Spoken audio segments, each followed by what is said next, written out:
Welcome to Storylines Live, the only podcast that explores the meaning and the power of the most important story in business.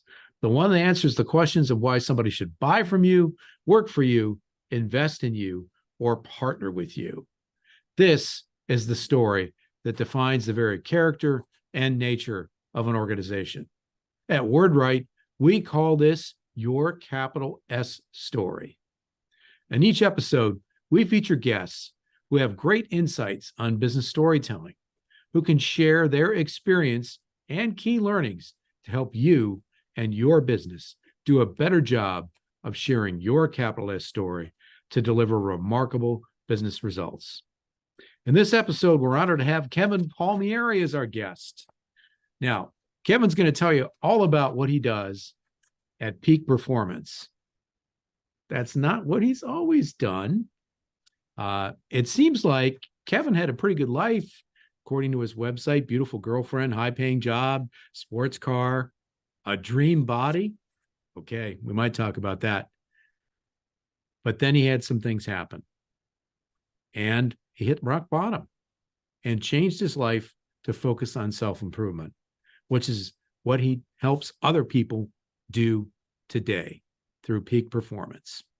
Kevin, welcome to Storylines Live. Paul, thank you so very much for having me. A wonderful introduction. Hopefully I can live up to it. Time will tell. Well, I'm sure you will. I will add, though, Kevin, and I always say this to our guests, did I miss anything in cribbing from your website that you feel our listeners should know about you? No, I think you handled it very, very well, and you painted a very good scene. I would say, to the point of, I have not always been this way. I am somebody who has battled self-doubt, limiting beliefs, imposter syndrome for the last as many years as I can remember. So I always think that's important to throw out there. I agree, man. I know where you live. I've been there myself, and have had that happen at different times as well. So, one of the reasons I wanted to have you on today is because you, sir, are an experienced podcaster. And I would love for you to share with our audience a bit about your podcast. Yeah, so our podcast is called The Next Level University, and it's all about holistic self-improvement. So as someone who achieved things in life but never really understood myself at a very deep level, that became a passion.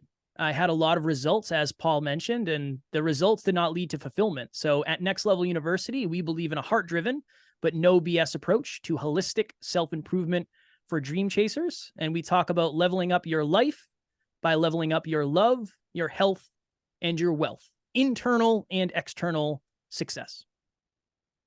Wow. That sounds pretty impressive. Thank you. And folks, we will have information on Kevin's podcast in the show notes. Now, Kevin, one of the things we always do is we ask our guests, because, hey, it's our thing, about their capital S story. And we asked them to answer one of those 4 questions.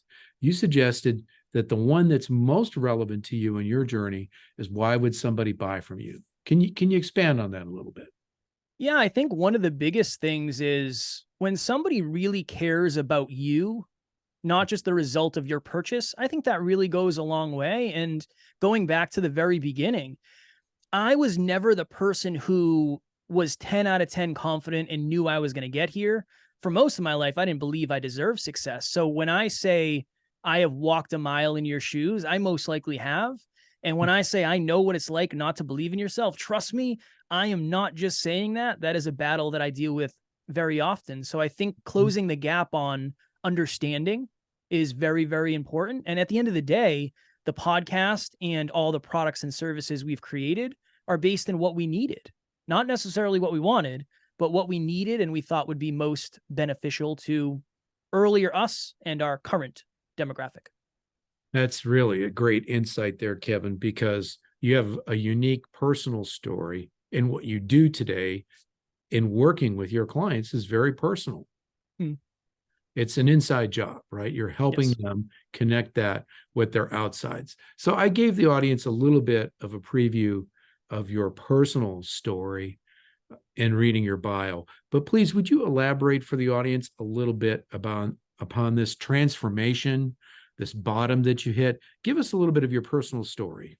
Yeah. So quickly, just for context, I was raised by my mom and my grandmother. I didn't know my father. I didn't meet my dad until I was 27. So obviously that played a role in my life as a young man, and it still does to some degree today.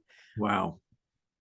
One of the pivots in my story, I knew pretty early on I didn't want to go to college. I don't know why. I don't know where that came from. But going into high school, I was like, all right, this is probably going to be it. I can't imagine another 4 years of school after this. So after college, I started working my first real job. I stayed back in the town I was raised in while my other friends went away to school, and I pumped gas at the local gas station. And that was my first quote unquote corporate job. Here I am making money, trying to figure out life. And from there, I just job hopped a lot because I didn't really know what I wanted to do. So after the gas station, I worked as a personal trainer. I cleaned hospital floors and toilets. I was a truck driver, forklift operator, on-call firefighter for a short time, in construction, many, many, many things. But eventually, I felt like all of my decisions had paid off when I got a job in an industry called weatherization. Mm-hmm. All that it means is we go into large buildings and we make them more energy efficient. But I was working on state and government contracts, so I was making anywhere from $60 to $120 an hour. Wow. In my mind, Paul, I made the right choice. Not going to school, it all paid off. So if you were to look at me when I was in my mid-20s, 25, I had a very good income. I had a girlfriend who was a model. Wow. I had a sports car. I had a new apartment. I had just competed in and won a bodybuilding show. So I quite literally had all the external measures of success, but I was pretty insecure. I was pretty miserable. I was very unfulfilled, and I had no idea what I really wanted to do with my life. I just didn't feel right. Ended up starting a podcast, fell in love with podcasting as I fell out of love with my job. And I ended up sitting on the edge of a bed a year after I started my podcast, contemplating suicide, because I felt so stuck. I felt so trapped. I had this reputation of success. Everybody knew I made a lot of money, and transparently, I was very afraid to start over. I didn't know if I could handle the judgment that would come with that. Mm-hmm. So I ended up messaging someone very close to me, who's my business partner now. If you want to talk about how the story connects. Yes. And I said, "Hey, Alan, I'm really struggling, man. I don't know what to do. I'm having these thoughts. I'm having these feelings. What do I do?" And he said, "Kev, over the last few years, your awareness has changed a ton, but your environments have remained the same. I think it's time for you to change your environment." He's very wise, Paul. He's a very wise mentor. Yes, that's a wise statement, Kevin. I'm very blessed. I'm very privileged. So I ended up leaving my full-time job in 2018, and I've been a full-time podcaster since then. Very broke for the first 3 years, but now business is starting to grow, and holistically, I'm more successful and fulfilled than I've ever been, and that's the measure that we're aiming for. That's awesome. That is really a great personal story, and I appreciate you sharing that, of course, with our listeners. Now, obviously, our podcast is all about storytelling, and we have a specific take on it. We always like to ask our guests, because they've connected with us and chosen to be on this podcast, what their personal take is on storytelling. So for you, Kevin, where do you see storytelling fitting in what you do? As a speaker, as a coach, as a podcaster, if I cannot get something to land, there is no opportunity for change. I could try to give lessons all day until I'm blue in the face, but unless it connects with you and your human experience, there will not be any transformation. So yeah, for me, it's very important to connect a story to a lesson. One of the best pieces of advice I ever learned: never tell a story without a lesson, and never, ever, ever give a lesson without a story. So that is what it means to me, and that is the importance of it. And I try to practice it as much as humanly possible to get a little bit better every day. Well, that's amazing. It really is. So your own personal story, how does it power what you're doing on a daily basis? Is it the relatability of being able to relate to the people you work with? That's a big piece of it, but I truly do desire to be the person I needed at my lowest point. And I think when you have that experience, that is the motivation, that is the inspiration, that is the purpose. The money and the business and that type of stuff, that's awesome. Those are all really good benefits of it. But every day I know who I should be, and every day I know what I should do, and every day it's important to me that I live the day as the person that I needed. So that is really what keeps me going. And I think we've all had that rock bottom moment. We've all had that rock bottom basement moment, and we resonate with somebody who is open about it. But I think the key is I definitely do not have it all figured out. I'm way more evolved than I've ever been, but I am still making mistakes on the daily, and I try to share those as well. So I think that's another important facet is I am not unreachable. You can get to where I am if you do what I've done, and I think that's important to state. That's really a great insight as well, because, one of the things we've learned about stories at WordWrite is that there's inherently a conflict in them and a challenge that has to be overcome, right? And so when you talk about helping folks by sharing stories, one way of looking at that, I'm sure, is, look, I've been where you've been, or here's an example of somebody who's been through what you've been through or been where you are and been able to make a change, right? Yep.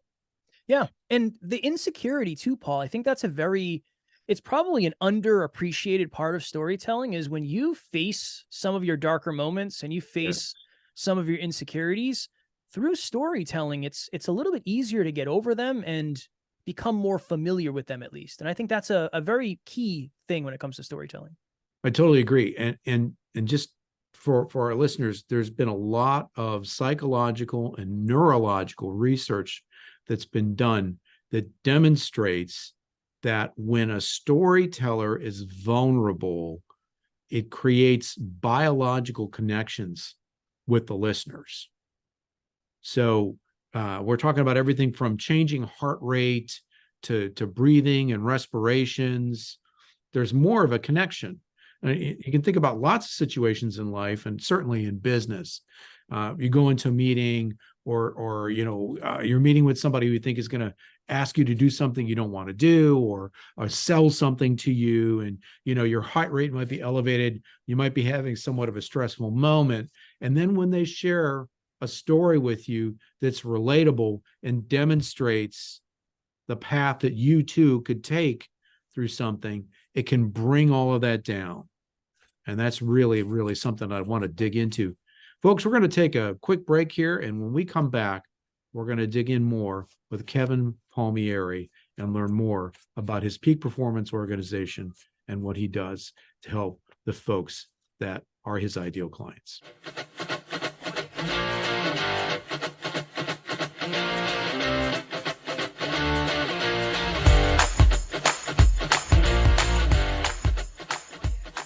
Folks, welcome back to Storylines Live, the only podcast that explores the power and the meaning of the most important story in business, the one that answers why somebody would buy from you, work for you, invest in you, or partner with you.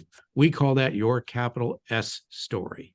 In this episode, we're honored to have with us Kevin Palmieri, and we've been talking with him about his personal story and transformation that led him to create his organization, Peak Performance, and its associated podcast. Kevin, I'd really like to get in to the meat of it with you. Let's talk about, how would you define the value that you bring to the people you work with as clients? What is it that you're giving them? Yeah, at the end of the day, when you hire a coach or when you hire a mentor, you're kind of paying to not skip steps, but you get a better overview of the level. I remember when I was younger, my mom used to play video games. She used to love, there's a game called Zelda. Oh, yeah. And she always said, no matter what, I'm never going to buy the strategy guide. I have to figure it out for myself. I have to figure it out for myself. I was always quick to buy the strategy guide because if I can learn lessons faster, why not do it? And if I can beat the game a little bit quicker because of it, why not do it? But in order to write the strategy guide, you must first beat the level or beat the game on your own. So that is really what we're trying to do. We're trying to say, look, we've probably experienced a lot of the stuff that you have, and maybe we've just studied it more often or for longer. Or honestly, maybe we've just had more necessity through pain to study it. So yeah, you're getting somebody who has walked through the fire to walk through the fire with you, and hopefully can show you maybe some cooler steps so you don't have to walk through the flames directly. Well, that's really great. One of the aspects of how we use storytelling is helping our clients understand that as human beings, there are archetypal stories that help us connect with people more quickly. For instance, the archetype that describes WordWrite is the explorer. And if you think about one interpretation of what an explorer does, it's exactly what you said. I'm here to help you. I stepped on the landmines. Let me show you where they are so you don't have to step on them yourself, right? Yeah. And that's kind of what I get out of what you're sharing there. Now, of course, Kevin, lots of people claim to do what you and your organization does. So how would you describe what you do at Peak Performance as being different from what your competitors might say they do? What's your differentiator? Yeah, we are what I would argue some of the most consistent humans on the planet. I know that's a very, very bold statement, but we do a podcast episode every single day, 7 days a week, Christmas, Halloween, New Year's, it doesn't matter. There will be an episode, because if we are going to talk about you getting a little bit better every day, we better be leading the charge on that. So I think we practice what we preach a lot more than other people. I really do. And I think we're also very close to the understanding of what growth means. Mm-hmm. I think when you get later in life, some people forget what it was like to struggle. Some people forget what it was like to suffer. Some people forget what it was like to have those day one problems. I don't ever want to lose sight of what that was like, because the second I lose sight of all of those things, I lose sight of being able to help people. So yeah, I think we are very, very much practicing what we preach, and we believe more in leading by example than leading with anything else. And that's why we do things the way we do, and we do an episode every day, and we try to get a little better every day. Yeah, it's about the audience more than it is about us. That's an amazing commitment to be doing an episode every day. Thank you. So you've been doing this consistently for how many years now? Well, so we started in 2017. I was not nearly as consistent in 2017 and 2018 as I am today, but from 2019 on, yeah, we've been consistent. If we say there's an episode going to drop, it drops. And I'm pretty sure in 2020, I think we started doing daily. So yeah. Wow. That is just amazing. Thank Kudos to you, my friend. Thank you. Thank you. I was looking the other day. Stats come out every month on podcasting as a discipline, an industry, whatever you want to call it. And something like 50% of all podcasts don't make it to 7 episodes. Yeah. It's called pod fade. Yeah, Yeah. pod fade. 7 to 21 is that's where a lot of people unfortunately don't make it. So yes, I understand very much, very much. Well, kudos to you, man. That Thank is just awesome. So Kevin, who's your ideal client? Yeah, so we tend to work with emotionally driven humans who are really, really, really sweet, just very heart driven, but they just don't know how to achieve what they want yet. Mm. They often struggle with boundaries. They often struggle with shiny object syndrome to a degree, right? Doing what feels good now, but doesn't serve us in the future. And Right. those were all the things that I struggled with at the beginning. I struggled with self-worth, self-belief, not understanding the long game, not being very strategic. So yeah, it tends to be the majority of our audience and clients are women. And I did not expect that as a tattooed bodybuilder who loves combat sports. That was never what I started this out for, but I am unreasonably grateful, and I feel very, very privileged to serve such a wonderful community. That's awesome. If you don't mind, and please, protect identities, whatever, could you give the audience an example, a story of somebody you've worked with and helped? Yeah, for sure.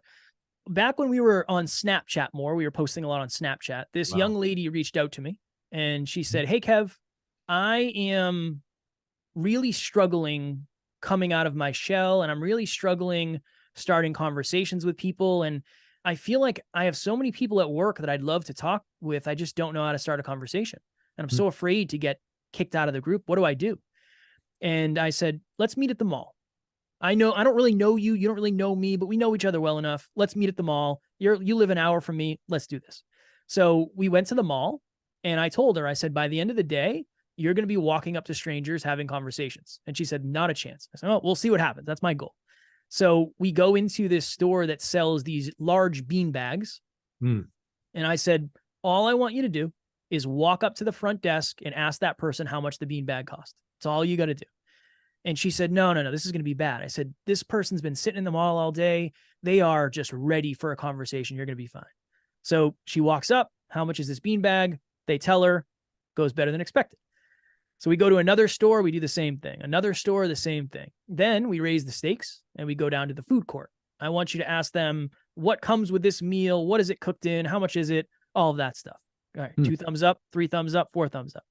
So then the last thing was we were going up the escalator and she just started a conversation with someone out of nowhere and felt confident in doing that. We're getting ready to leave that day. And I'm like, awesome. Job well done. Cool. I'm not too scared. This is great. And for some reason, in this mall, there are these mechanical zoo animals with wheels that you can rent and you can drive them around. Huh. It's a great business idea, Paul. So maybe you and I can go in on a business like that together. We'll talk about that offline. Right. But her name was Amy. She said, if we were brave and we were really into fear chasing and not fearing rejection, not fearing judgment, we would rent those things and ride those around. And I was like, oh no, what have we done here? What have I created? This is terrible. So I have a video on my phone that I show at a lot of our speeches of us riding those things around the mall. Somebody who didn't think they could start conversations with strangers did that at the end of the day. After that, ended up having enough confidence to go back to school and face her imposter syndrome or limiting beliefs. She got a 3.9 GPA, so I think she made the right decision. She ended up getting her dream job across the country. She went from a small town in Rhode Island to Nashville, and she was actually on our team for 3 years. She worked with us every single day for 3 years until she had the opportunity to get another really good job. So somebody reached out, was very courageous, was humble, was vulnerable, and that changed their life in many ways. And transparently, it also changed my life seeing that transformation happen in front of me. That's a great story, Kevin. Thanks for sharing that. Okay, you went through your own personal journey, your own personal story. You shared one of a client that you helped. What today brings you the most satisfaction and enjoyment in what you're doing? I often have to pinch myself because I don't know how we got here. A lot of the time I wake up and it's like, this is what I get to do for a living. I have pajamas on. The bottom half is always pajamas. That I'm very, very privileged to have that opportunity. So I think for me, the thing is when I see somebody doing something that they never believed that they could do, because that's kind of what I get when I look in the mirror or when I show up on a podcast like this. It's very, very humbling to see somebody create such an amazing transformation in their life. And I feel like that's what I've done. So I sometimes feel like I'm looking in the mirror, and that's the best thing in the world. I don't know if there's a more fulfilling thing than that. I haven't found it, and I don't think I will. That's awesome, Kevin. And that's a great place for us to ask you to please share with our listeners where they can find you. Yeah. So if you just search Next Level University, our podcast will come up. It's on all the platforms. It's on YouTube. And then any questions, comments, concerns, a shoulder to lean on, you can shoot me an email. It is kevin@nextleveluniverse.com. I do my own emails, so I will see it and I will respond accordingly. That's wonderful, Kevin. Thank you so much for being on this episode of Storylines Live. We really appreciate it. Folks, in the show notes, you'll find everything that Kevin mentioned, all the places to find him out there in the digital world. I want to thank all of you as our listeners for being with us today for this episode of Storylines Live, the only podcast that explores the power and the meaning of the most important story in business, the one that answers why someone should buy from you, work for you, invest in you, or partner with you. Thanks for being here. We'll see you on the next episode.